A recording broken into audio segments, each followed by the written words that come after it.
Muy bien, pues vamos con nuestra tercera clase, ¿no? De este tema de entender Oriente para entender qué pasa. Y pues vamos hoy a platicar del Islam, el Islam, política y control del poder, ¿no? Desde el origen del Islam hasta el Islam político y toda la radicalización geopolítica que, que ha, que ha traído, ¿no? Desde su nacimiento, desde su origen, por qué el Islam y el poder no son fácilmente separables, ¿no? Y por qué pues, los regímenes islámicos forzosamente buscan controlar el Estado y convertirse en ley, ¿no? No como otras religiones, como las religiones cristianas, como el catolicismo, como cualquier tipo de cristianismo, pues en donde simplemente pues cada quien practica su religión y pues ahí tú te haces camotes con Dios, ¿no? El Islam no tiene esa tendencia y vamos a analizar un poquito la historia del Islam como este Islam que es política y control del poder, ¿no? Entonces, pues vamos a arrancar. El primer punto clarísimo es el Islam no nació separado del Estado.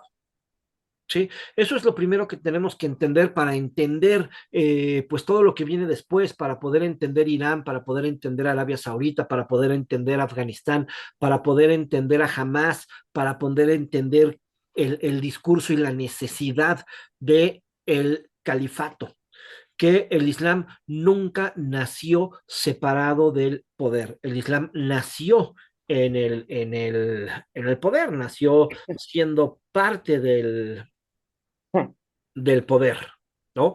El Islam nace en la Meca, nace en la ciudad de la Meca, pero realmente el mismo Islam considera su año cero, o sea, su año de fundación, precisamente cuando Mahoma sale de la Meca y se va a la ciudad de Medina, ¿no? El año 622, que es el año uno para el Islam, ¿no? Así como nosotros estamos en el año 2026 después de Cristo, pues el Islam cuenta los años a partir de la Égira, ¿no? Entonces, para ellos el año uno es el equivalente a nuestro 622.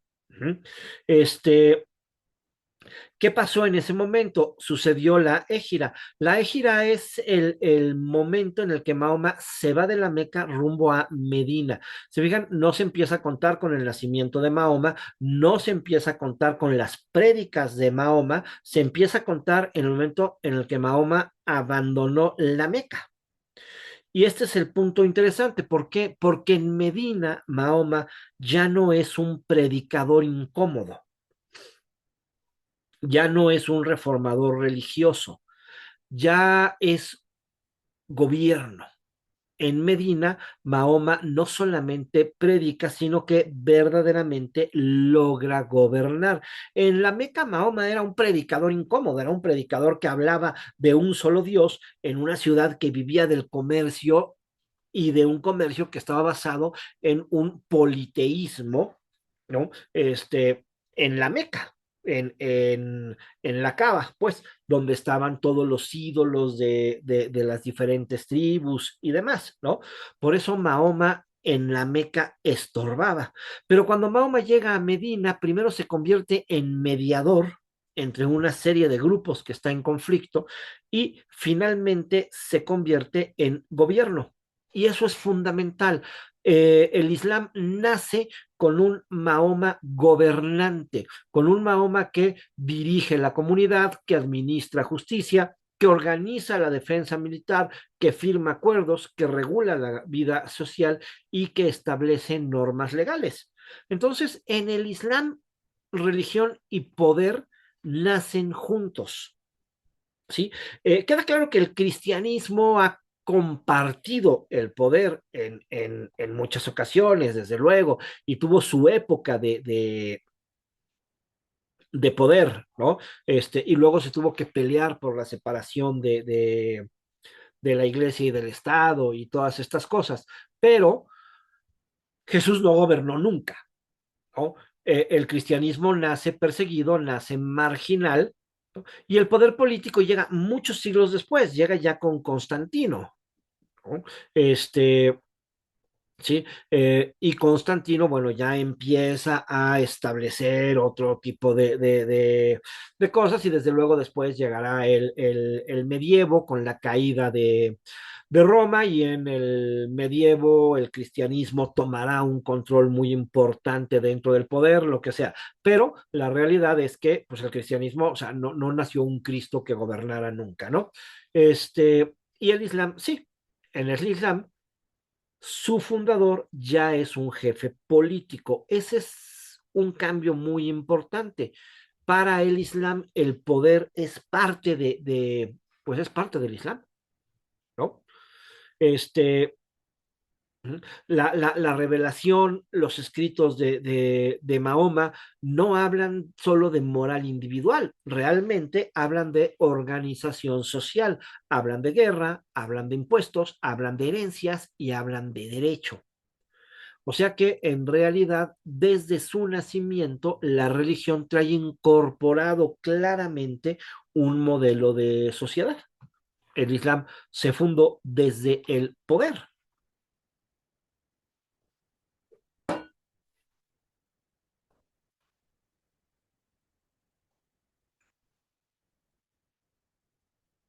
En Medina se firma lo que algunos llaman la Constitución de Medina, o sea, un documento que regula las relaciones entre tribus, la protección mutua, la resolución de conflictos, la organización militar y la autoridad central.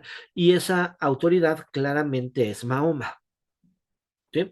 Entonces, pues están haciendo la religión desde el poder político, desde el control. Entonces, claro, si la religión habla de impuestos, guerra, organización social, leyes, pues es muy difícil separar a esta religión de la estructura gubernamental, ¿no? El Islam nunca tuvo que preguntarse si debía mezclarse con la política, porque realmente el Islam nace siendo política.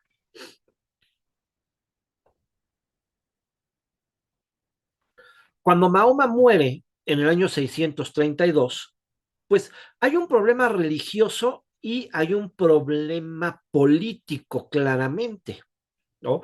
El problema es ahora quién gobierna, quién debe de heredar el poder. De hecho, ahí empieza la división entre sunis y chiíes, ¿no? Acordémonos que el chiismo precisamente lo que dice es que el poder debe ser heredado por un descendiente directo de Mahoma, mientras que el sunismo no habla de una herencia de sangre, sino habla realmente de una herencia, pues del personaje más apto, el personaje mejor capacitado, el personaje que pueda gobernar el Islam. Pero al final del día, el problema es quién gobierna, ¿no? ¿Quién debe de heredar este poder de Mahoma? ¿Lo deben heredar sus descendientes o lo deben de heredar, pues, el personaje más apto, más capaz para poder gobernar, ¿no? Los cuatro primeros califas, estos llamados califas bien guiados, ¿no? Pues son precisamente cuatro personajes que conocieron personalmente a Mahoma y que trabajaron directamente con Mahoma y que tienen, pues, digamos, la enseñanza en directo, ¿no?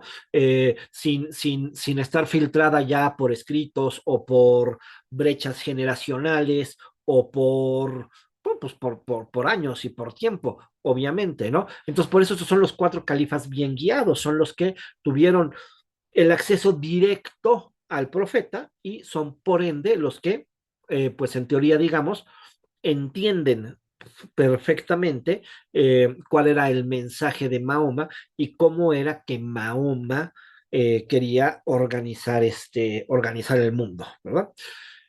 Después de ellos, pues ya dejarán de ser los califas bien guiados, desde luego, y empezarán a aparecer los grandes califatos, ¿no? Empezarán a aparecer los grandes califatos, pero claramente desde Mahoma, los cuatro califas bien guiados, y más, por supuesto, una vez establecidos los califatos que vendrían después, la realidad es que el Islam y el poder nacen de la mano y crecen de la mano y están de la mano, ¿no? Occidente, desde la Ilustración, separa iglesia y Estado, por lo menos en discurso. El Islam clásico, esa separación no puede existir, ¿no? La ley religiosa, la Sharia, es ley civil. Y eso explica porque siglos después el califato no es un símbolo, es una república islámica, ¿no? Este, el califato va más allá, el califato, perdón, no es una república, el califato es un gobierno islámico, ¿no? Entonces, claro, por eso siglos después existe un califato que es más allá de un símbolo, o por eso después surgirá algo como la República Islámica de Irán, ¿no? Que no es una rareza histórica, es una continuidad en esta situación. Y el discurso de los movimientos islamistas pues tiene una clarísima coherencia interna. El Islam siempre fue gobierno. Durante más de 1000 años, el Islam fue gobierno. Y dado que durante más de 1000 años el Islam fue gobierno, pues hoy es muy difícil entender a un Islam que no gobierna. El Islam fue gobierno hasta 1924. Si una religión nace gobernando, ¿puede algún día aceptar que la política se le escape de las manos? ¿No? Esta es una de las cuestiones más difíciles en el Islam. Por supuesto que, como en todo, existen ramas que muy claramente han aceptado que el Islam no tiene necesariamente que ser política y obviamente existen religiosos practicantes del Islam que entienden que pues ellos practican su religión y pues es problema de ellos con su Dios, son sus creencias y no pasa de ahí, pero realmente es una religión que nació gobernando y que gobernó durante una cantidad impresionante de siglos. Entonces, pues qué tan difícil puede ser realmente que los dirigentes del Islam acepten que la política se les escape de las manos. En cuanto terminó el periodo de los bien guiados, ¿no? Pues llegará el momento de los grandes califatos. ¿Mm? ¿Y qué es el califato? Pues claramente esta misma religión convertida en estructura de poder. Si en Medina ya había nacido la fusión entre fe y gobierno, pues el califato es la perfecta institucionalización de esa fusión, ¿no? Eh, es el momento en que la religión deja de ser solo comunidad y se convierte en imperio. Y aquí empieza la gran historia del Islam, ¿no? Este, no es únicamente una religión, empiezan los grandes imperios islámicos. Primero, con el califato omeya, desde el año 661 hasta el año 750 después de Cristo, ¿no? Eh, Entonces, pues ya habíamos visto, muere Mahoma, la pregunta no es teológica, es política, ¿no? ¿Quién lo va a suceder? Y nace entonces este título de califa, califa que significa sucesor.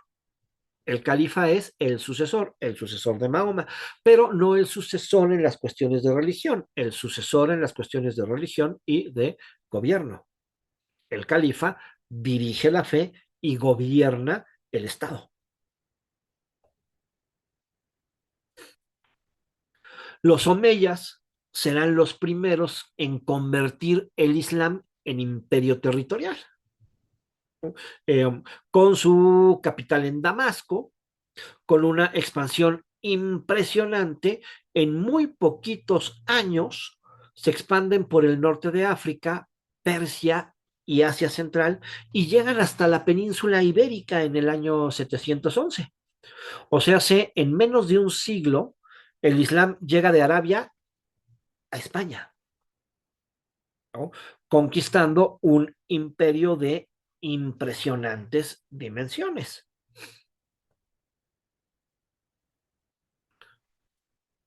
Eh, Esto va mucho más allá de un fervor religioso. Es claramente una estructura política eficiente con administración, con ejército, con sistema fiscal, con redes comerciales.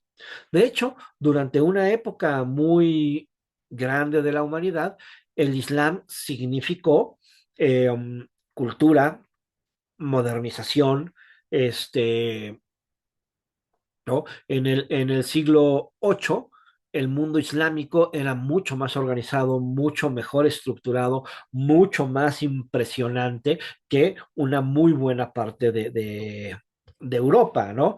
En la misma época de las cruzadas, ¿verdad? Cuando los cruzados llegan a Constantinopla, pues no encuentran precisamente a una bola de bárbaros, gobernando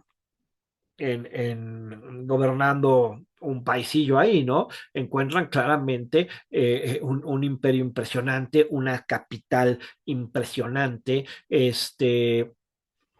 una vida de comodidades que ni en los mejores sueños existían en Europa, ¿no? O sea, para el siglo VIII el mundo islámico era mucho más organizado, mucho más civilizado que una muy buena parte de Europa, mientras ciudades como París eran puebluchos construidos entre barro y lodo.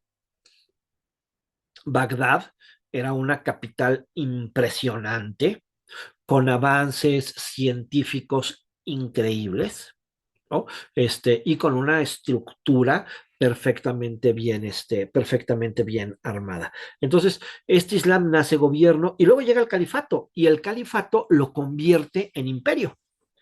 Y al convertirlo en imperio le da una estructura muy eficiente con administración, con ejército, con sistema fiscal, con redes comerciales, pero todo creado, pensado y gobernado desde el concepto de religión. Ciertamente, religión con tolerancia, sí. Los califatos aceptan dentro de sus territorios a no practicantes del Islam, ¿no? Respetan especialmente a los judíos y a los cristianos. Recordemos, por considerarlos gente del libro, ¿no? O sea, para el Islam, el judaísmo es la primera parte, el cristianismo es la segunda parte y el Islam es la tercera parte. Ellos tienen Antiguo Testamento, Nuevo Testamento y Corán, ¿no? Y Jesús es un profeta. Entonces, respetan, consideran que los judíos y los católicos viven en el error, pero respetan a las religiones del libro y se les permite vivir en los territorios islámicos, por supuesto, ¿no? Pagando un impuesto especial, ¿no? Y nunca con los mismos accesos que puede tener un musulmán obviamente, ¿no? Ellos no podrán ser partícipes del gobierno ni nada que, ni tener ningún puesto de este tipo de influencia. Pueden vivir en los territorios islámicos, pueden dedicarse al comercio, pueden vivir bien, pueden vivir con lujo, pueden ejercer profesiones, pero por supuesto no pueden ser parte de la estructura gubernamental.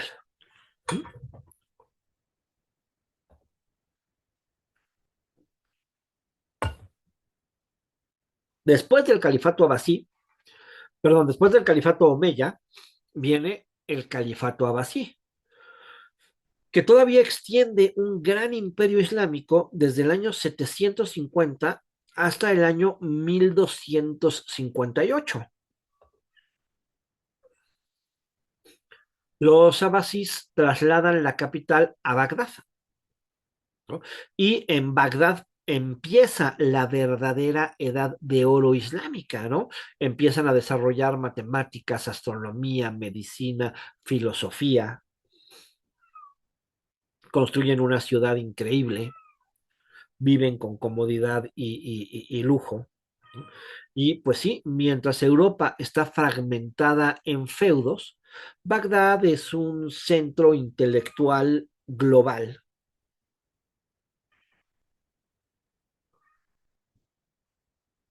¿no? Pero, pues algo importante, ¿no? El califato no es solo expansión militar, el califato es civilización, es identidad común bajo una ley religiosa y compartida. Y esa ley es la Sharia. Este, desde la época de Madonna, ahora sí estoy bueno, de Mahoma, hasta 1258 con el califato abasí, tenemos claramente un gobierno basado en la ley del Islam. Tenemos claramente un gobierno que se basa en el Corán, que se basa en lo que Alá dictamina y se gobierna basándose en lo que Alá dictamina. Y entonces todo el califato está regido por esta ley, todo el califato está regido bajo este principio. Y no hay ninguna problemática ni con los practicantes de otras religiones, ni con la población propia del país, ¿no? Del imperio, perdón, ¿no?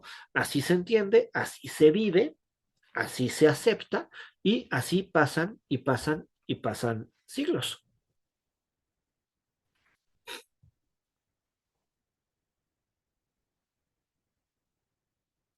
En 1258 cae Bagdad.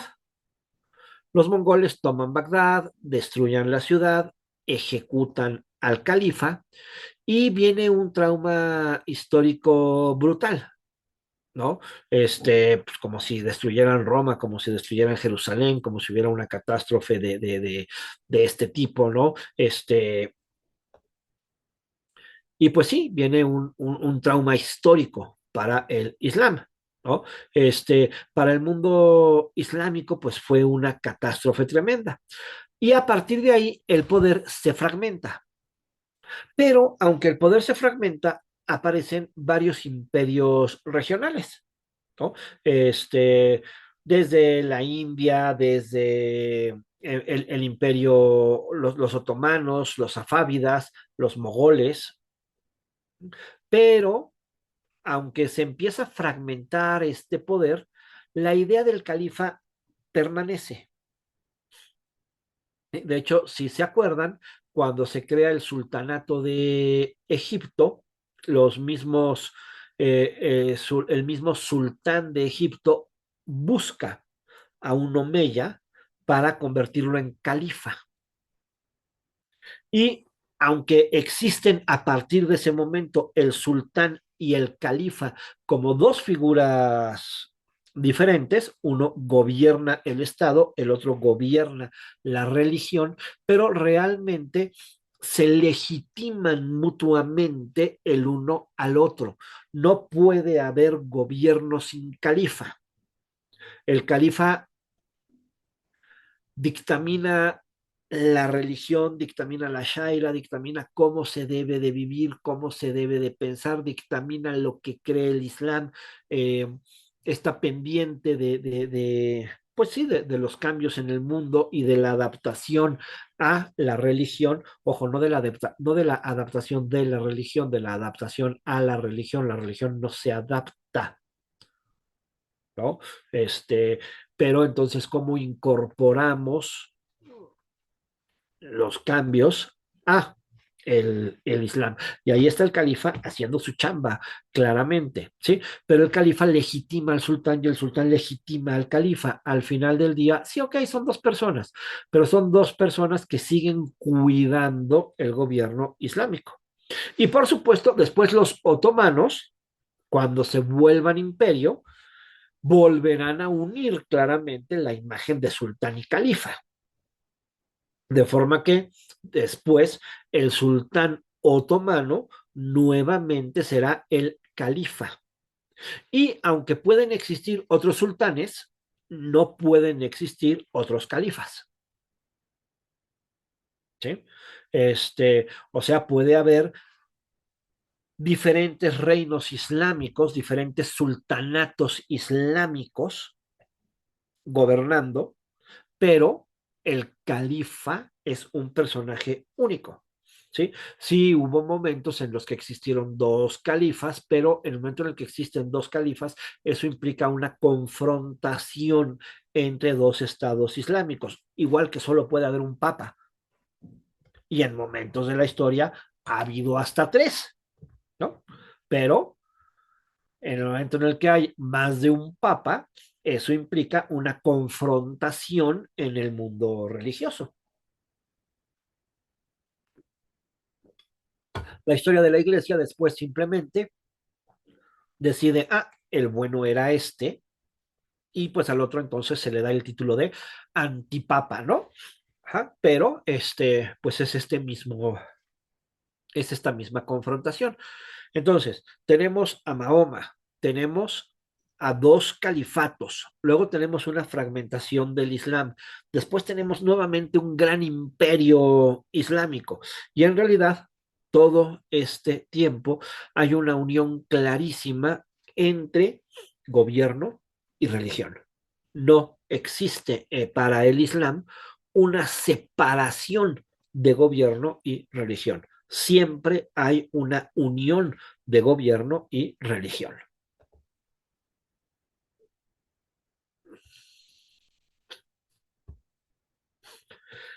Finalmente, lo que decíamos, el Imperio Otomano asume este título de califa. Y durante varios siglos, el sultán otomano es visto como el líder político del Islam suní. Sí, efectivamente, el chiismo sí se separó, ¿no? Y como a todos los califas chiitas los fueron asesinando, pues finalmente se crea este concepto del chiismo duodecimano, en el cual para ellos sí existe un califa, una especie de mesías que está oculto por los poderes divinos de Dios y que se hará presente nuevamente cuando el mundo así lo permita. Y entonces llegará a reunificar al Islam y a gobernar, ¿sí? Pero aún en su creencia mística, el califa es gobierno, ¿no? Eh, con los califas sunis, con los califas otomanos, con los califas que realmente ejercieron función de gobierno, bueno, pues a ratos hubo una mejor relación con los chiitas, a ratos hubo una peor relación con los chiitas, a ratos entraron en armonía, a ratos entraron en guerra, ¿no? El chiismo, eso sí, respeta al califa como gobierno cuando hay armonía, pero no lo respeta como líder religioso.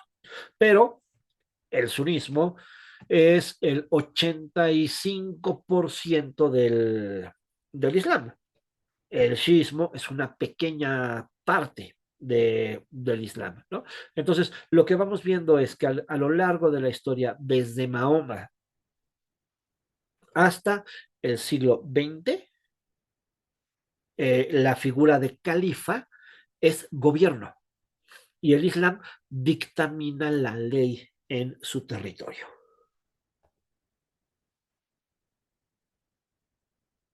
Ahí va todo más o menos bien hasta la Primera Guerra Mundial. La Primera Guerra Mundial, la derrota otomana y el reparto de Medio Oriente, ¿no?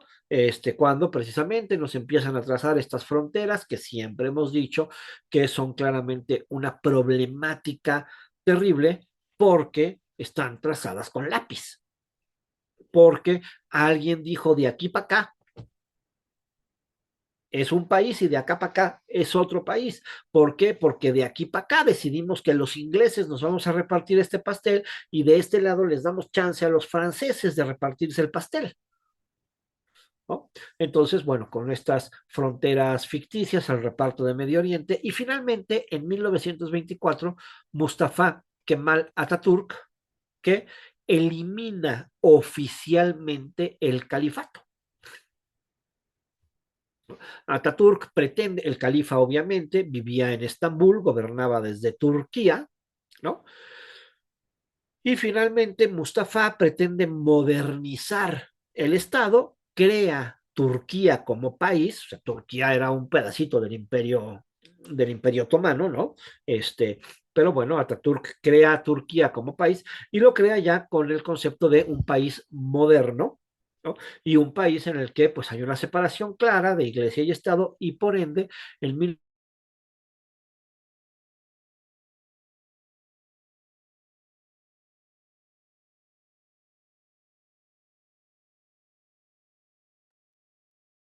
Profesor, no lo escuchamos.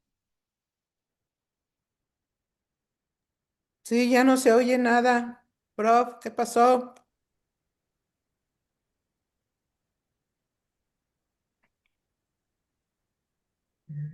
Escribirle. Tal vez se le fue la señal, no sé. Creo, a ver, le voy a escribir. Ajá, sí. Ah, ya está, ya. me desconecté no sé cuánto tiempo, perdón. Poquito, pero sí, no lo escuchábamos. Un ratito nada más, prof. Estábamos ay, En en esta que, diapositiva en esta diapositiva cuando me desconecté. Lo de Ataturk, Ah, que ok, entonces fue iba con rápido. el califato.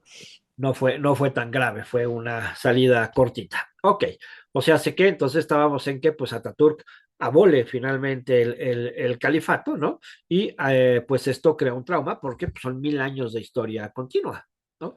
Entonces, pues sí, ya no existe el califato a partir de 1946, pero durante más de 1000 años el califato existió. Entonces, no es una nostalgia romántica, no es volver a un pasado bonito, no es la idea de regresar en el tiempo. Es la idea clarísima de una unidad política bajo la ley religiosa. Así vivió el Islam desde su nacimiento hasta 1924, ¿no?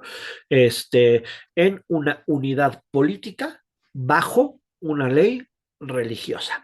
Y finalmente, en 1924, llega un personaje como Ataturk y les dice, pues señores, ya no, ya no, porque a partir de hoy somos una república moderna, ¿no? Y como somos una república moderna, pues hay una separación entre la iglesia y el Estado, hay una presidencia, ya no existe un gobierno monárquico hereditario y ya tampoco existe un califa que nos gobierne por medio de una ley religiosa. Entonces, no elimina una institución, elimina un símbolo de unidad. Y claro, deja un vacío psicológico enorme que pues la comunidad islámica tendrá que buscar la forma de solventarlo. Y realmente, pues muchos movimientos del siglo XX y XXI, pues son eso. Muchos de los movimientos del siglo XX y XXI hablan de restaurar la dignidad, recuperar la unidad y regresar a un liderazgo auténtico. Desde movimientos muy violentos hasta movimientos menos violentos, pero desde la desaparición del califato en 1924, pues este trauma queda marcado en el Islam y esta búsqueda de, bueno, pues ya ahora por dónde, ¿no? Ahora quién nos gobierna, ¿no? O sea, ahora nos gobiernan una serie de presidentes, reyesuelos, dictadores, impuestos por Occidente, que nada tiene que ver con nuestra forma de vivir y de pensar, pues no, ¿no? Y por eso empiezan a surgir estos movimientos del siglo XX y del siglo XXI, precisamente hablando de eso, de restaurar la dignidad, de recuperar la unidad y de volver a un liderazgo auténtico. Y un liderazgo auténtico para ellos tiene que surgir de un califa.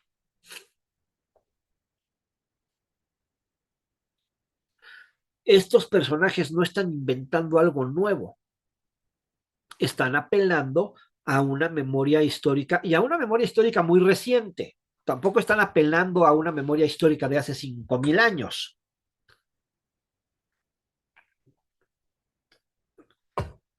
¿no? Realmente están apelando a una memoria histórica reciente, ¿sí? Este, Están buscando este califato. Esos grupos radicales claramente hablan de califato. No están usando una palabra vacía, no están inventando algo nuevo, están tocando una fibra civilizatoria muy profunda, están tocando el, el, el, el punto sobre el que nació el Islam, ¿no? El punto sobre el que vivió el Islam toda su vida. Ajá. Eh, y pues eso es lo que estos grupos ahora pretenden. Eh, Europa perdió su imperio y lo asumió.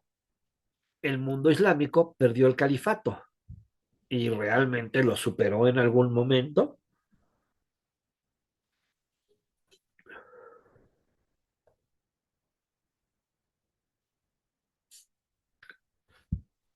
Ante la pérdida del califato, empezarán lógicamente a aparecer los discursos de poder religioso.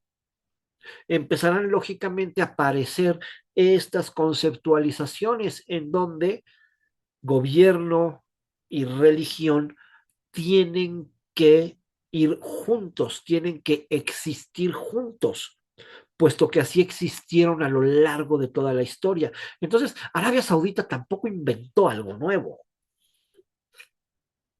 ¿no? Claro, hábilmente una familia tomó este principio religioso de gobierno. No se denominaron califas, ¿no? Pero recuperaron claramente la unidad de gobierno y religión. Arabia Saudita es eso, es el uso de la religión para consolidar el poder. No es un país muy religioso, es el país que nació de una nueva alianza política y religiosa. En el siglo XVIII, la península arábiga, dividida en una multiplicidad de tribus, ¿no? Ya sin ningún tipo de poder que les dé cierta unidad, ¿no? Recordemos que mal o bien durante el Imperio Otomano tuvo control, por lo menos, sobre los lugares santos. ¿Sí? No tuvo control sobre todo Arabia, pero siempre tuvo control sobre una franja de Arabia y esto le dio control sobre los lugares santos, ¿no? Caído el Imperio Otomano, pues la fragmentación que ya vivía Arabia Saudita, pues regresa, que ya vivía, perdón, la península arábiga, no Arabia Saudita, ¿verdad? Que ya vivía la península arábiga, pues pues regresa, ¿no? Y en el siglo XVIII, pues hábilmente una familia, la familia Al Saud, se alía con un predicador reformista, con Muhammad ibn al-Wahhab. Por eso su concepto religioso se llama wahhabismo, ¿no? El wahhabismo viene claramente del fundador de esta idea, que es al-Wahhab, ¿no? Sí, básicamente el wahhabismo es la interpretación más estricta de la ley islámica. Sí, básicamente el wahhabismo habla de la necesidad de gobernarse únicamente por lo que claramente dejó especificado el Corán. Este, y al-Wahhab no solamente predica que esa es la forma correcta de practicar el Islam, sino que también predica que el Islam puede y debe de obligarse, aunque sea a través de la fuerza, ¿no? No es un predicador religioso como la mayoría de los predicadores religiosos que existen, ¿no? La mayoría de los predicadores religiosos pues andan ahí predicando y el que les quiera hacer caso, pues que les haga caso y el que se quiera unir a su movimiento, pues que se una a su movimiento y los hay buenos y los hay nefastos y los hay terroríficos y los hay abusadores sexuales y los hay todo lo que ustedes quieran, pero al final del día todas estas prédicas surgen de yo esto es lo que promuevo, tú que pex te unes y ya si te unes, pues te atienes, ¿no? Pero te unes o no te unes. Al-Wahhab es un predicador religioso que claramente es heredero del concepto de califato. O sea, el Islam debe de ser impuesto a partir de la ley, debe de ser vigilado a partir de la ley. Y a la gente, a los fieles, a los creyentes del Islam, a los musulmanes, se les debe de obligar a seguir esta ley. Y si es necesario, pues a partir de castigar a quien no siga y no cumpla con la ley. Entonces, lo que está haciendo Al-Wahhab es heredar el concepto del califato, ¿sí? No existe una figura del califa porque después de que Ataturk eliminó al califato, pues le perdemos la pista a la línea sucesora de los sultanes. Y ahora es muy complicado decir quién es este sucesor califa. Claro, el sunismo tiene la ventaja de que no tiene que ser un sucesor de sangre, ¿no? Puede ser un sucesor que tenga los méritos necesarios para gobernar, que tenga los méritos necesarios para lograr que lo sigan, que tenga los méritos necesarios para convertirse en este poder y pues puede ser aceptado. Pero de cualquier manera, pues a partir de la abolición del califato, pues no hay un califa claro que se pueda decir, pues este señor es el bueno, ¿no? Entonces, Al-Wahhab dice, se tiene que imponer desde el Estado. Y la familia Saud dice, nosotros le entramos a a este concepto, ¿no? Ajá. Nosotros vamos contigo en este concepto. Ajá. Y de esta manera nace una monarquía que no se proclama califa, pero nace una monarquía cuya chamba es proteger al Islam, cuya chamba es obligar a cumplir con los preceptos del Islam. Ay, permítanme tantito que empezó a sonar mi teléfono. Este, ¿sí? Cumplir con estos conceptos del Islam, ¿no? Entonces, se hace la alianza perfecta. La familia Saud aporta protección militar, expansión territorial y control político. Y Al-Wahhab aporta legitimidad religiosa, justificación moral, ¿no? Y unidad doctrinal, ¿no? Entonces, unos aportan la estructura gubernamental Y los otros aportan el poder, ¿no? Y de esta manera, pues, se puede fundar este nuevo estado, este nuevo reino gobernado por el wahabismo, nacido del wahabismo y para el wahabismo. El pacto es muy claro. Tú gobiernas, yo legitimo, ¿no? Para que pueda entenderse eh, el poder de la familia Saud, para que pueda entenderse una monarquía absolutista, sin congresos, sin ningún tipo de democracia, sin ninguna participación de su pueblo, ¿no? Claro, hay un factor económico muy importante, el Estado rentista que le da lana, y que hace que todos los saudíes vivan con comodidad, a partir de una renta que reciben del propio Estado, desde luego, ¿no? Pero esto no se legitima si no es desde un poder religioso, porque un personaje tiene este poder para gobernar a partir de un gobierno absolutista.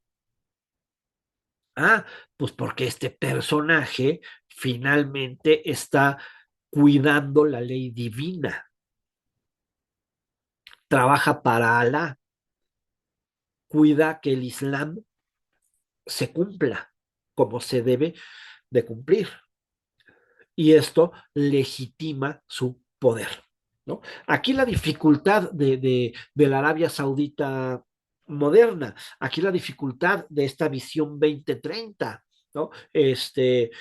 ¿Cómo puede existir una Arabia Saudita sin ser un régimen islámico absolutista? No puede existir el concepto de Arabia Saudita si no es desde el gobierno del Islam, si no es desde una familia imperial, una familia real que proteja los conceptos divinos, que proteja los conceptos religiosos, que cuide que la gente viva en base a lo que el Corán dictamina. Y no es una aberración y no es un invento jalado de los pelos, y no es algo que digan, bueno, ¿de dónde salió este loco? Es algo que viene teniendo una continuidad desde Mahoma hasta la caída del califato, ¿no? 1924 está cayendo el califato, 10 años después existe Arabia Saudita.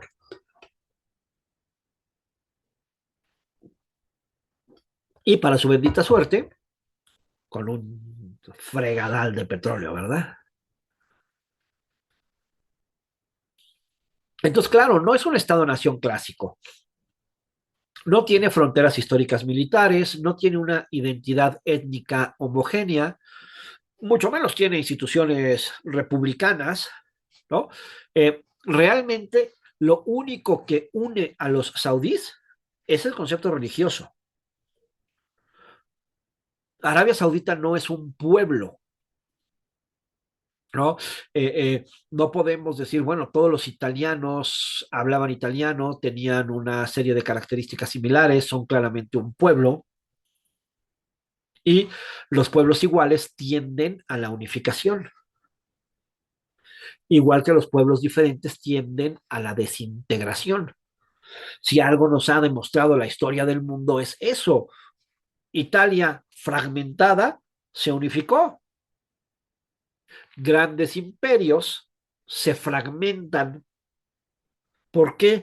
Porque personajes con cierta estructura igual, y el idioma es una parte de esa estructura igual, desde luego, ¿no?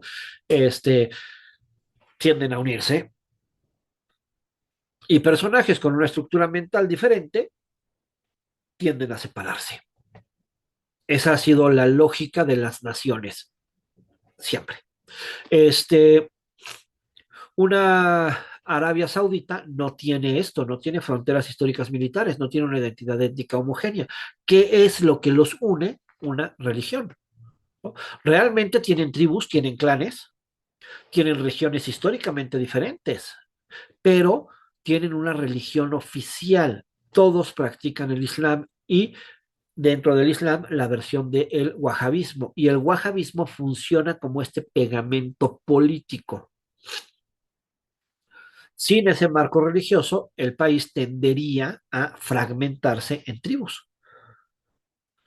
¿Por qué en tribus? Porque milenariamente es lo que ha existido en esa región del mundo.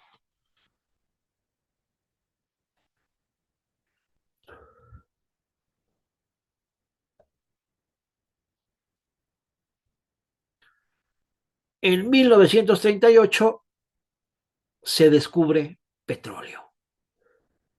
Y por supuesto, a partir del descubrimiento del petróleo, pues todo se transforma. Arabia Saudita se convierte en guardiana de los lugares santos, la Meca y Medina, pero al mismo tiempo se convierte en una potencia energética mundial. Entonces, internamente los une su religión y el concepto del wahabismo. Y con el resto del planeta los une su capacidad para producir petróleo. Y entonces Europa y Estados Unidos defenderán la existencia de Arabia Saudita, porque imagínense ese territorio putrimillonario en petróleo fragmentado entre 500 tribus. ¿Con quién negociamos? ¿Cómo logramos control sobre ese petróleo? ¿Cómo se controla ese acceso? Sería un desastre terrible. Pero mientras tengamos a un rey saudí con todo el poder para controlar la región, pues las negociaciones serán muchísimo más sencillas, ¿no? Por eso es en Arabia Saudita no ha llegado ninguna potencia occidental con la brillante idea de derrocar a los saudíes y pedir que se instale una república democrática. ¿Cómo para qué?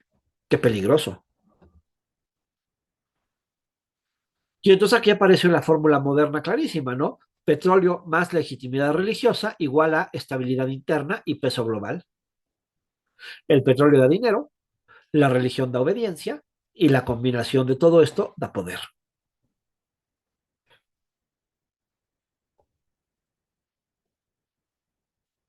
Y por eso puede existir este régimen saudí, una monarquía absolutista, no democrática, no liberal, no occidental, pero sí estratégicamente aliado de Occidente.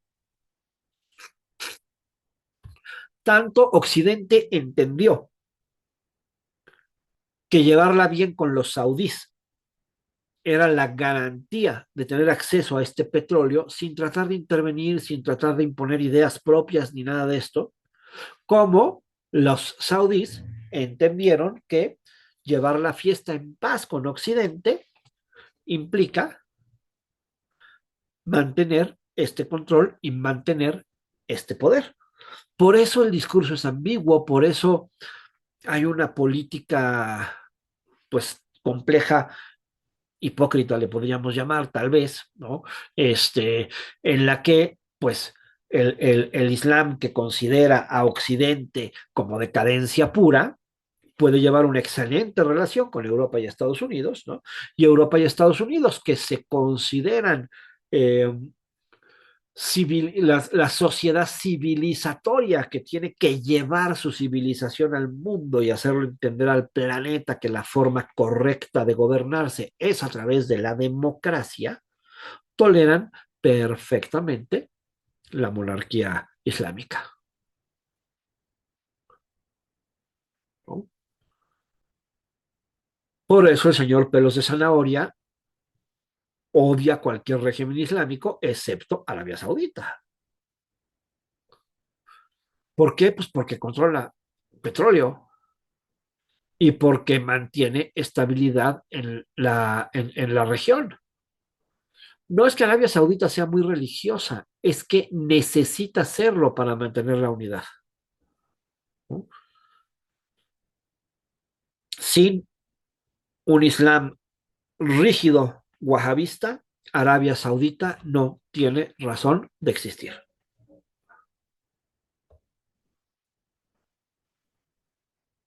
Arabia Saudita ha financiado durante décadas mezquitas, centros religiosos, escuelas coránicas, exportando su versión del Islam, ¿no? Y no solamente por devoción, por influencia.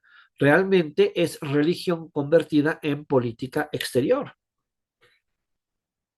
Y claro, la gran problemática, el wahabismo, al hablar de la necesidad de imponer el Islam, de ser necesario por la fuerza, es el más grande creador de conceptos terroristas.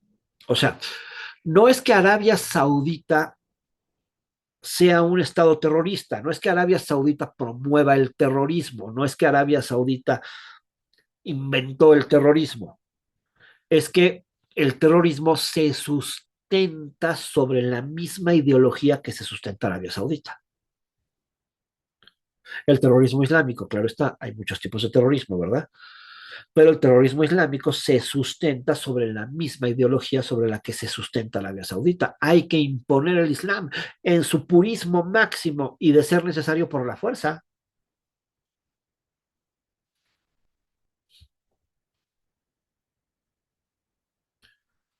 No usa la religión porque es un estado medieval, la usa porque es funcional, porque así nació su contrato social, ¿no?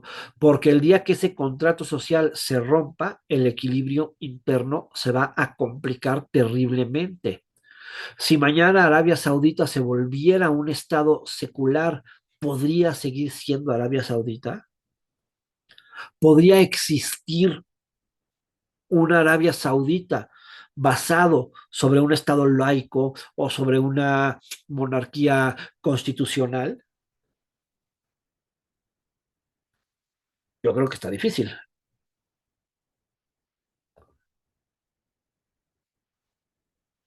Y de ahí surge un concepto como Irán también, ¿no? Una revolución religiosa hecha proyecto político.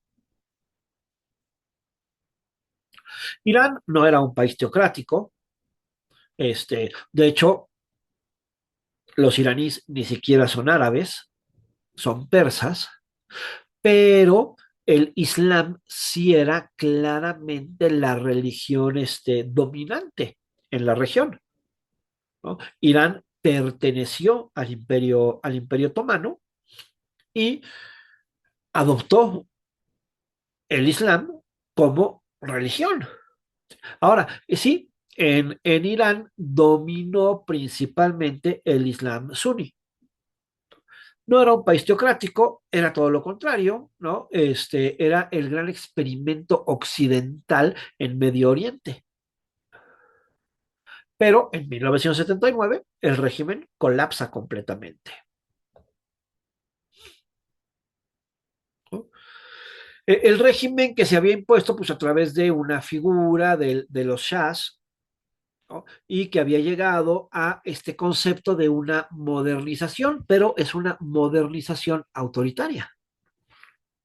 El gobernante era Mohammad Reza Pahlavi, ¿no? Aliado de Estados Unidos, desde luego, aliado del Reino Unido, impuesto por estos países, modernizador, que empieza a hablar de reforma agraria, de industrialización, de occidentalización cultural, de derechos para las mujeres, de un ejército fuerte y moderno,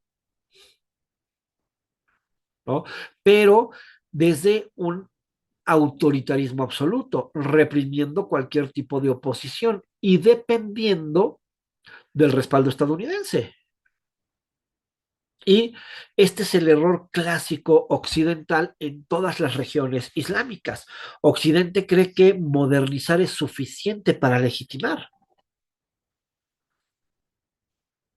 Crear un Estado moderno traerá una mejor vida para los habitantes de este Estado moderno, y entonces estos habitantes del Estado moderno entenderán que el modo occidental es la neta.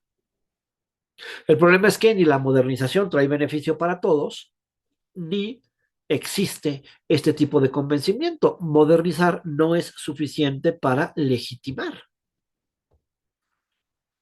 En 1979 el régimen colapsa. Regresa del exilio un clérigo que estaba en París, Rohala Khomeini, e inicia una revolución islámica. ¿No?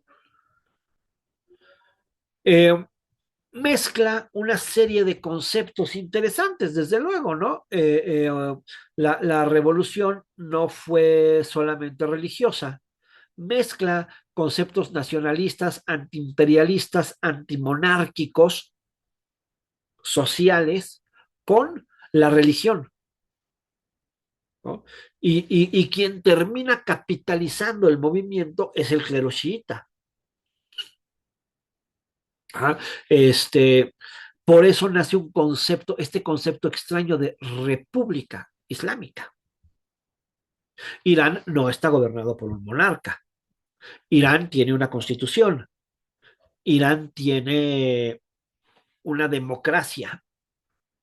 Tiene partidos políticos. Tiene Congreso. Tiene todos estos elementos que lo convierten en una república. Aquí sí, Irán crea un concepto completamente nuevo. No regresa al pasado del califato, crea una república islámica. Hay una lógica, el clero chiita, el chiismo que ancestralmente ya no cree en un califa, pero sí cree en un gobierno. Este, entonces, no necesita ser gobernado por un califa, pero sí necesita ser gobernado por alguien que cuide los preceptos de la religión y al mismo tiempo que proteja al pueblo del imperialismo estadounidense y europeo, ¿no? Y al mismo tiempo que le dé una identidad nacional a los iraníes, por supuesto. Entonces se vuelve algo muy complejo, no es una dictadura clerical, tiene presidente, tiene parlamento, tiene elecciones, pero por encima de todos estos personajes, desde luego, existe un líder supremo, cuya legitimidad no viene del voto, sino de la interpretación religiosa. O sea, religión por encima de la política. Sí puede haber partidos políticos, sí puede haber elecciones, sí puede haber un presidente, sí hay cámaras discutiendo sobre si se aprueba o no se aprueba X ley, pero la ley no puede llegar a ser discutida si el líder supremo vigilante de la religión no dijo, ok, este proyecto de ley va en concordancia con el Islam. Una vez que el líder supremo dice, este proyecto de ley va en concordancia con el Islam, entonces el Parlamento puede discutirla. Entonces, claro, queda esta figura por encima de todo. ¿Por qué? Porque la religión está por encima de la política.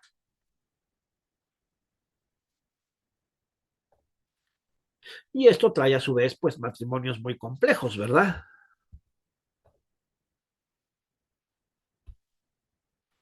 Irán no solamente cambió su sistema interno, cambió toda su política exterior, desde luego. Se asume como líder del Islam chiita y como líder del Islam chiita también decide exportar la revolución. Por eso se vuelve una amenaza para otros países de la región, ¿no? Por eso viene la guerra del Golfo Pérsico, ¿verdad? Y eso explica perfectamente el apoyo a Hezbollah en Líbano. Son alianzas estratégicas, ¿no? Su alianza estratégica con el régimen de Siria, su influencia sobre las milicias en Irak, el apoyo a los hutis en Yemen, todos estos son grupos políticos que apoyan el concepto de la República Islámica y que por ende son apoyados también por Irán. Es mucho más complejo que milicias y ejércitos,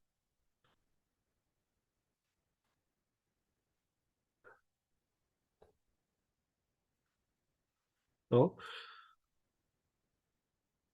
Por supuesto, no actúan por caridad. En geopolítica la caridad no existe, ¿verdad?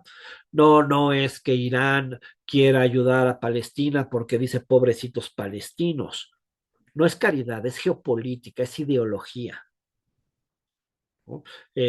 Irán busca construir un arco de influencia chiita desde el Golfo Pérsico hasta el Mediterráneo. Y en esta geopolítica, la ideología va por encima de cualquier cosa. Y entonces, ¿a quién protegemos? A aquellos que ideológicamente nos apoyen.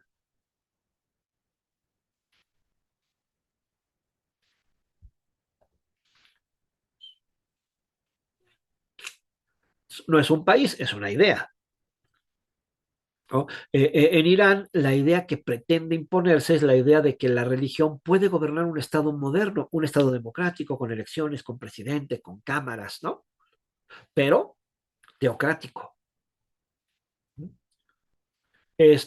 Por supuesto, además, puede desafiar a Occidente. Por eso Irán es tan incómodo. Además, es una potencia petrolera, desde luego, ¿no? Eh, es una potencia petrolera, tiene un programa nuclear que incomoda terriblemente a Occidente, desde luego, ¿no? Y demuestra que el Islam político puede institucionalizarse. Entonces, Arabia Saudita usa la religión para conservar el poder e Irán usa la religión para expandir el poder.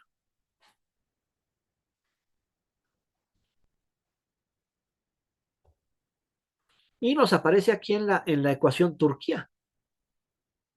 Turquía con un secularismo súper tensionado, ¿no? Si Arabia Saudita representa religión para conservar el poder, Irán es religión para expandir el poder, Turquía representa el intento de sacar a la religión del poder, el experimento de Ataturk, de crear una república completamente moderna, sin ninguna relación con el Islam, en un lugar donde el Islam históricamente gobernó, aunque parte de Turquía sea occidente, ¿no?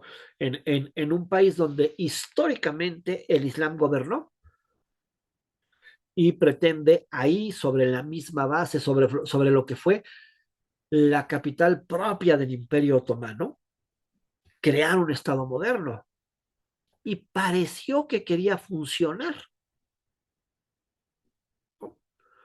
Después de la Primera Guerra Mundial, el Imperio Otomano se derrumba y emerge esta figura de Mustafa Kemal Atatürk. Y Atatürk toma una decisión terriblemente simbólica, elimina el califato, ¿no? No solamente cambia de gobierno, rompe con más de 1000 años de continuidad política islámica, ¿sí? No creó una república para permitir que exista el califa. Eh, Cuando Italia se unifica, se respeta la figura del Papa, claro, como un líder únicamente religioso, pero entonces hay una figura religiosa que les dice a los católicos, ahí estamos y estamos bien, ¿no? Aquí no, aquí abole el califato, rompe con más de 1000 años de continuidad política islámica y deja al Islam descabezado.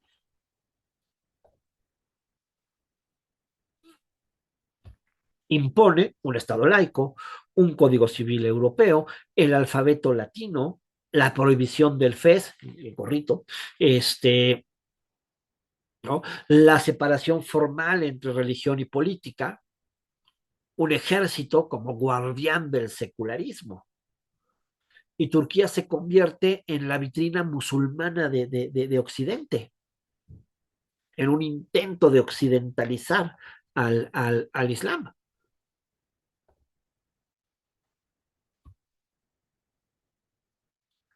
Eh, Turquía intentó hacer en 10 años lo que a Europa le había tomado 3 siglos, una modernización acelerada e impuesta desde arriba, ¿no? El secularismo turco nunca fue no fue completamente orgánico, no es algo que nazca de Turquía. Gran parte de la población siguió siendo profundamente religiosa. Entonces, existe un Estado laico, pero con una sociedad musulmana tradicional. Y esa tensión se quedó dormida, pero lo que estamos viendo hoy es que nunca desapareció. En el siglo XXI aparece Recep Tayyip Erdogan. Y Erdogan no elimina el secularismo, pero lo empieza a erosionar.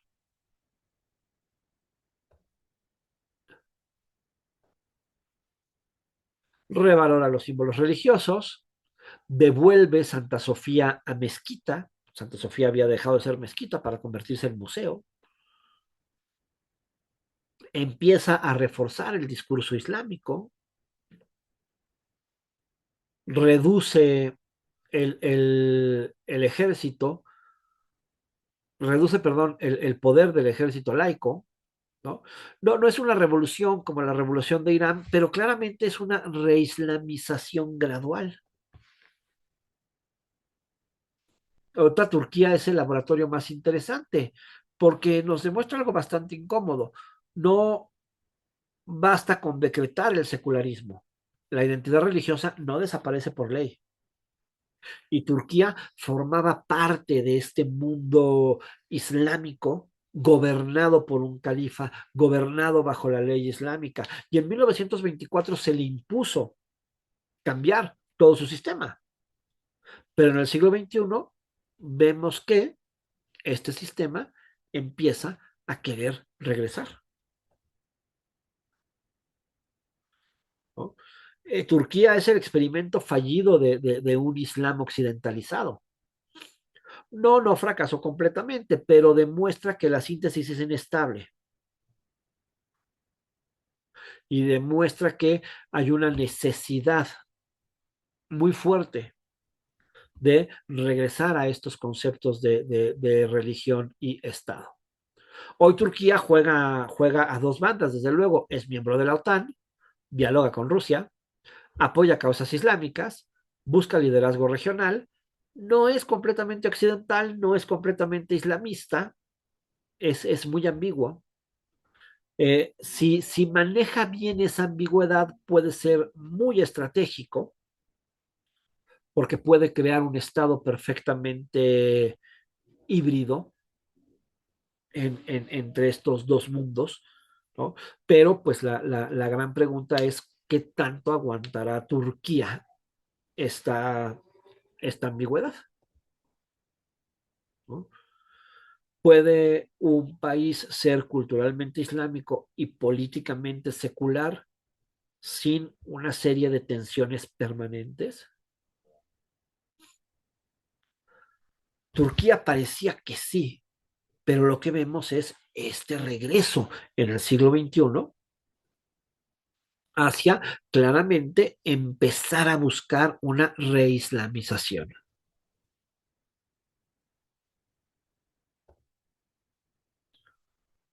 Y nos pasamos a Afganistán. Afganistán es algo impresionante, es la identidad religiosa como la máxima resistencia que ha existido, ¿no?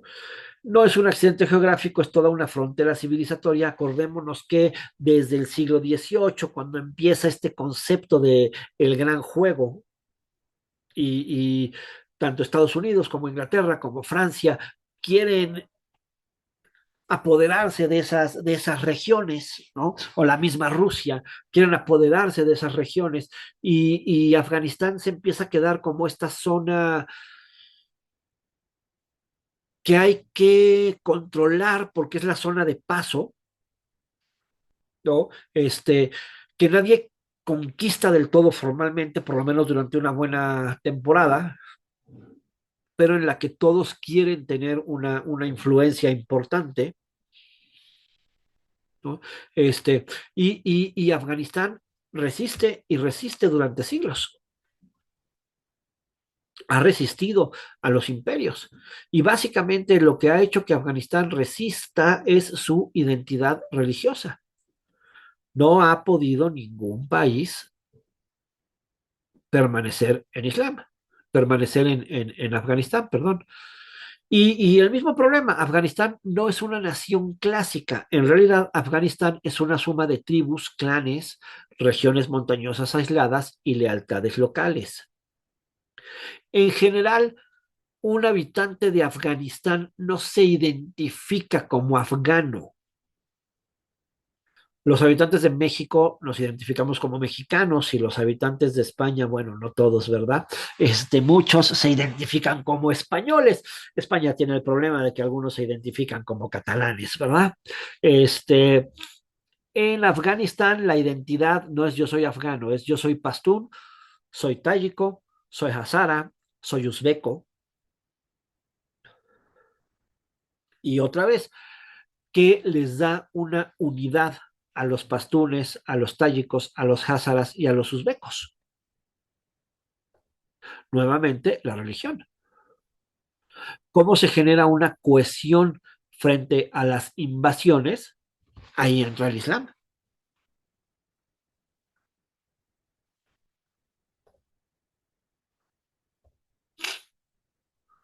Navidad de 1979, la Unión Soviética invade Afganistán, ¿no?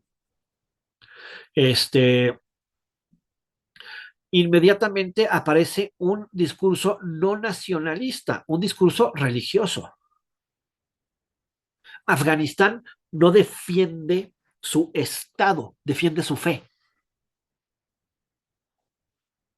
La guerra se presenta como yihad en contra de un invasor ateo. Lo que Afganistán no puede soportar es un invasor ateo. No habla de su frontera, habla de su fe, no habla de el Estado, habla de la religión. Por supuesto, en este momento, Guerra Fría, la Unión Soviética entrando a Afganistán, Afganistán, un territorio, aunque paupérrimo, puesto que está en el desierto y no produce nada y no tiene petróleo, bueno, produce opio, el problema es que es ilegal, ¿no? Realmente es una zona estratégica de paso. Y aquí, pues rápidamente, Occidente apoya a los mujahidines, ¿verdad? Occidente enseguida sí, aquí sí, apoya a todos los señores de la guerra árabes y les da dinero y les da entrenamiento y les da lo que sea. Y la identidad religiosa se fortalece como herramienta de resistencia y Washington financia y entrena a un señor que se llama Osama Bin Laden. ¿Para qué? Para que Osama Bin Laden lidere a los mujahidines y puedan expulsar a la Unión Soviética de su territorio.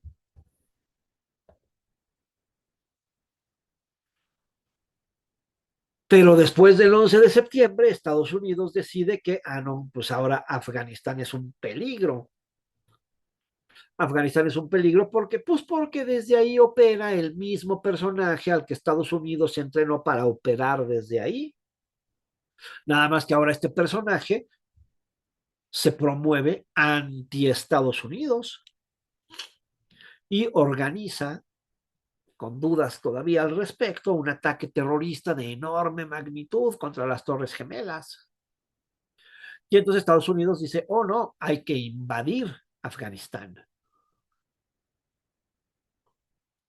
¿No? Ajá. La narrativa cambia, pero el fondo es el mismo. Ahora Afganistán nuevamente está invadido. Y para los afganos no es una guerra contra el terrorismo, Es otra ocupación extranjera, es otra imposición externa y otra vez es el Islam lo que funciona como marco de resistencia. No es el nacionalismo, es la religión.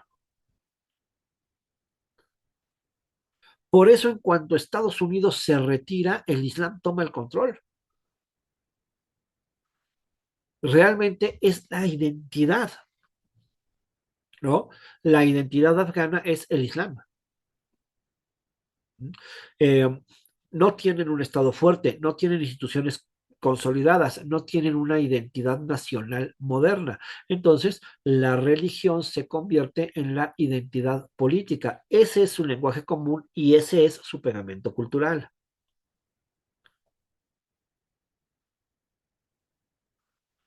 Estados Unidos intentó construir una democracia liberal, una constitución moderna, un ejército nacional, un sistema de elecciones, pero otra vez subestimó.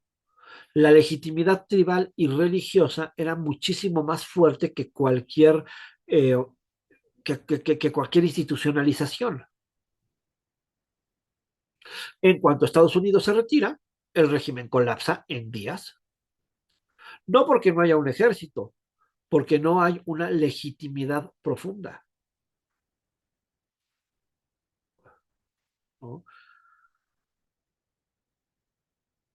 Afganistán no derrotó a la Unión Soviética ni a Estados Unidos con tecnología, realmente los desgastó con identidad.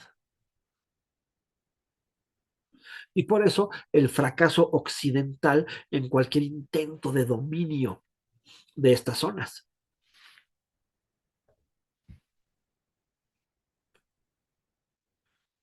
¿No? El fracaso occidental al querer imponer estos modelos. Y viene una pregunta pues aparentemente incómoda. ¿Por qué la democracia funciona en Noruega, pero no funciona en Afganistán?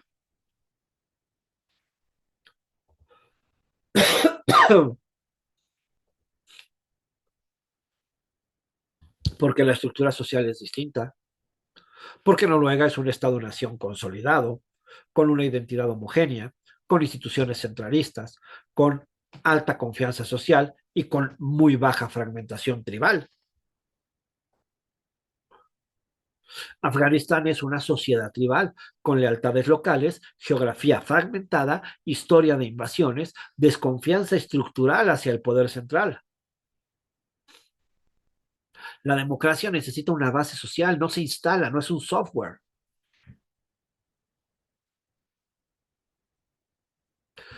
Los países occidentales que creemos que la democracia es la mejor manera de vivir, desde luego yo estoy convencido de ello, pero tenemos una historia que nos llevó hacia esos conceptos de democratización. Occidente se construyó a lo largo de miles de años y tuvo una tradición democrática que se fue creando, que se fue construyendo en una lógica histórica que lo hace funcional. No es que un día alguien llegue y diga, ah, papas, vamos, a partir de mañana somos democráticos. Eso no funciona. Si en Afganistán la identidad primaria es el tribu, el clan, la religión y la región, la nación se vuelve mucho más débil que toda la estructura social tradicional. Occidente asume que basta con llegar y redactarles una constitución, pero una constitución no crea identidad.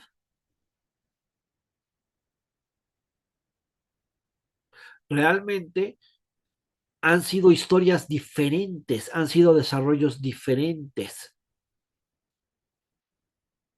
Entonces, el mundo oriental no puede entender el concepto europeo, así como el concepto europeo no puede entender al mundo occidental, al mundo oriental, perdón. En Europa moderna, la legitimidad viene de elecciones, representaciones y Estado de Derecho.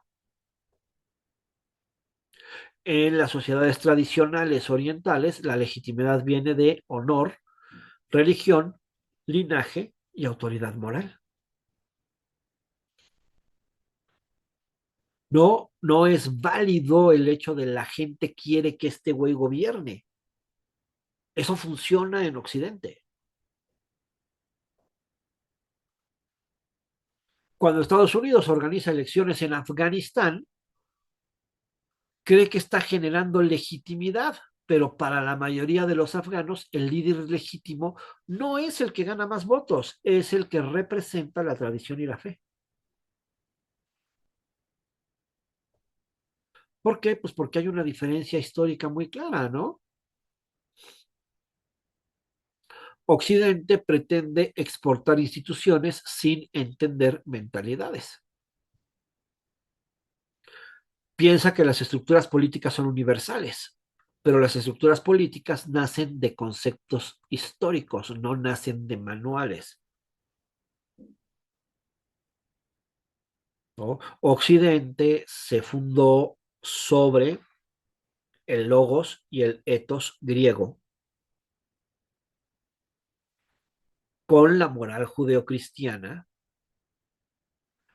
con los conceptos de la ilustración y la separación de la iglesia y el Estado, en un concepto histórico que fue evolucionando hacia esas formas y hacia esos regímenes. El mundo islámico no vivió ese concepto, no evolucionó de esa manera. La democracia no es un producto de exportación, es el resultado de muchos siglos de evolución cultural,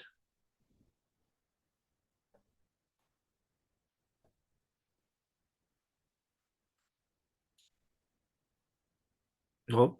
Eh, Esto explica Irak, Libia, o sea, no solamente es Afganistán, ¿no? Este, parte del fracaso en Siria, las tensiones que hay en África. No es que tengan una mala democracia, es creer que la democracia es automática. Puede existir democracia liberal en una sociedad donde la legitimidad última ha sido continuamente la religión.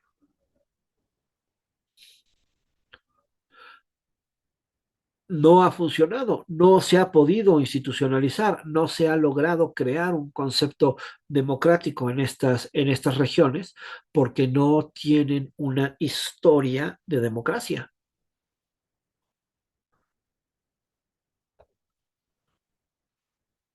Y entonces ahora nace otra cosa, nace el Islam político, ¿no? Estábamos en historia, vámonos al presente. Cuando escuchamos nombres como Hamas, Hezbollah, el Estado Islámico o los hermanos musulmanes. ¿Y qué es todo esto? Diferentes intentos de reinterpretar su forma histórica de gobierno y vida. Diferentes intentos por reinterpretar la necesidad de un califato y de un coraje contra Occidente, desde luego. En Occidente suelen presentarse como una bola de fanáticos religiosos, pero en realidad eso es una explicación superficial. No son grupos religiosos, son proyectos políticos que usan el lenguaje religioso,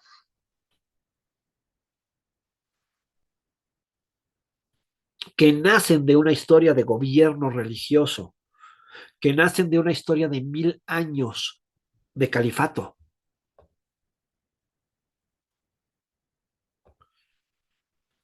Y entonces son mucho más que un grupo terrorista.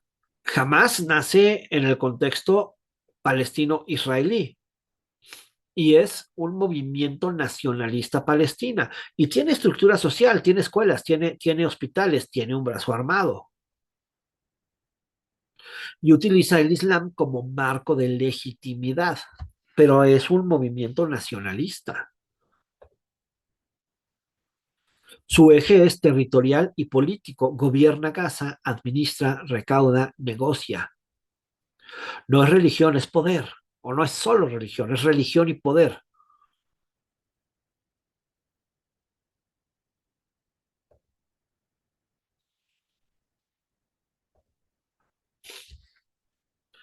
Hezbollah surge en Líbano en los años 80 y es instantáneamente apoyado por Irán.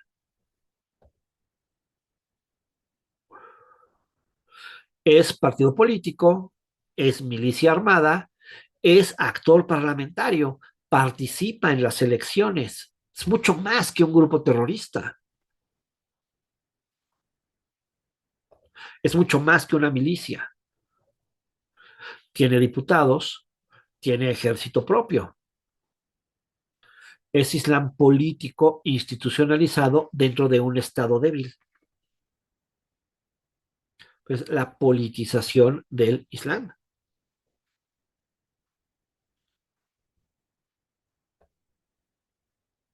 El Estado Islámico, ISIS, el más violento de todos, probablemente,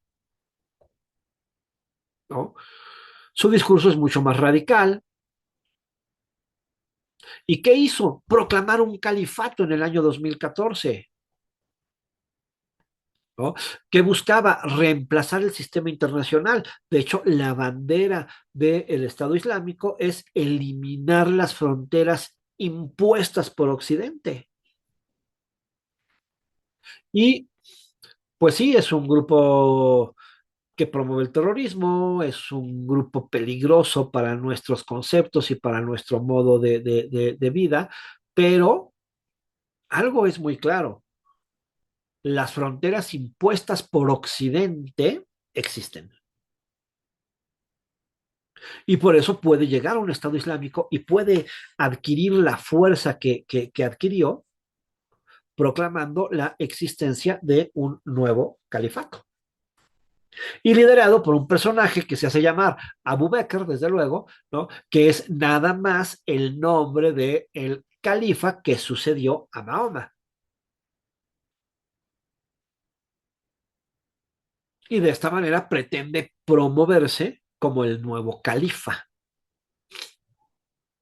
Y buscaba, pues, reemplazar todo el sistema internacional. Fracasó militarmente, desde luego, ¿no?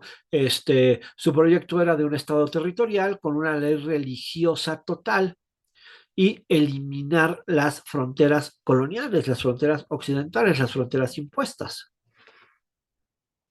Perdió la guerra, ¿no? Fracasó militarmente, pero su narrativa conecta con la idea histórica del califato.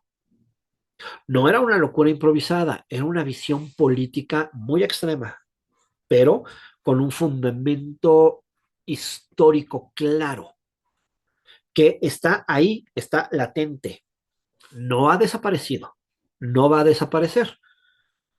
Son 1000 años de historia que toman una coherencia cuando aparece un personaje que habla de restablecer el califato. Y volvemos a lo mismo. No es que estén buscando restablecer un pasado de hace 1000 años. Están buscando restablecer un pasado que no tiene 100 años de haber caído.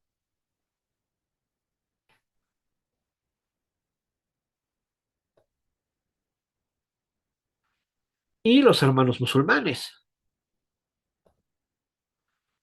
fundados en 1928 en Egipto. No son un grupo armado clásico, son un movimiento social y político.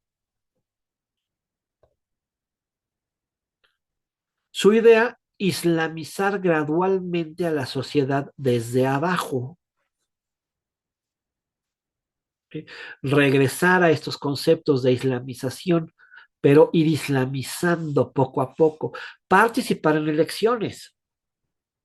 Y ganaron en Egipto tras la primavera árabe y fueron derrocados por el ejército.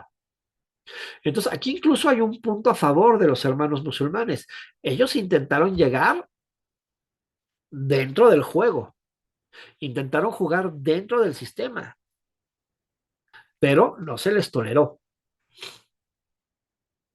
Y entonces, pues, existen ahí como un grupo, ¿no? Que se va extremizando y que, pues, seguramente terminará por tomar medidas extremas.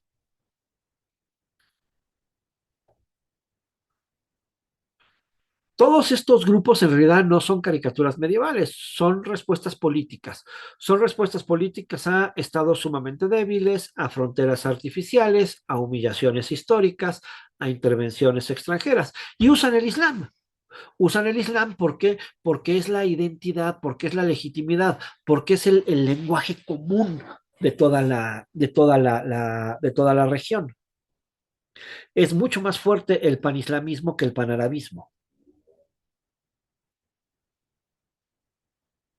porque se identifica la población muchísimo más con la religión que con conceptos nacionalistas.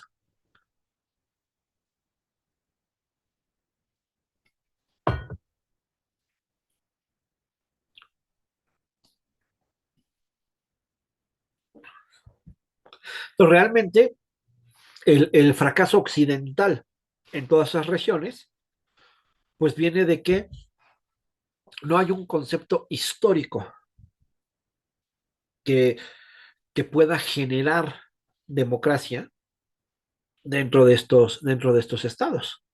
La historia de esa región del mundo es la historia de un gran imperio amalgamado y unificado por un concepto religioso que va más allá de la identidad nacional, que va más allá de los idiomas y que unifica a partir de una creencia.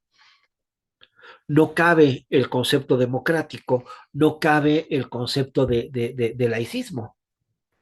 Incluso podemos ver que puede medio caber el concepto democrático en una república islámica, pero este concepto democrático al mismo tiempo se apoya en que la religión debe de estar por encima de la política.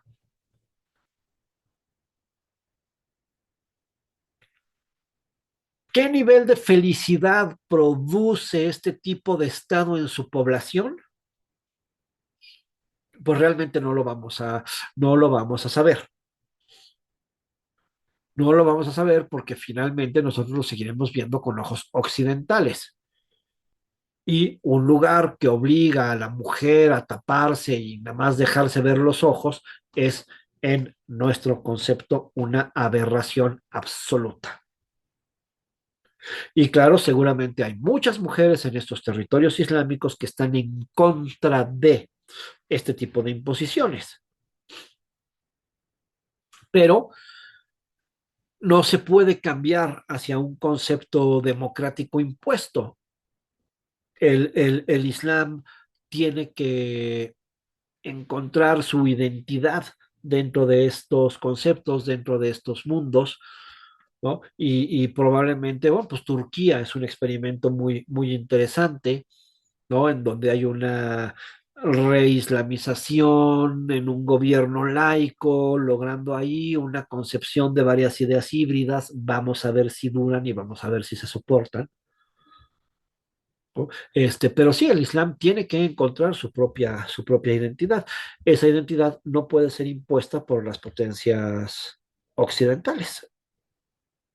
El Islam nació en el poder, vivió durante más de 1000 años en el poder y de alguna manera, pues los estados islámicos difícilmente van a funcionar pues a partir de una imposición occidental, ¿no?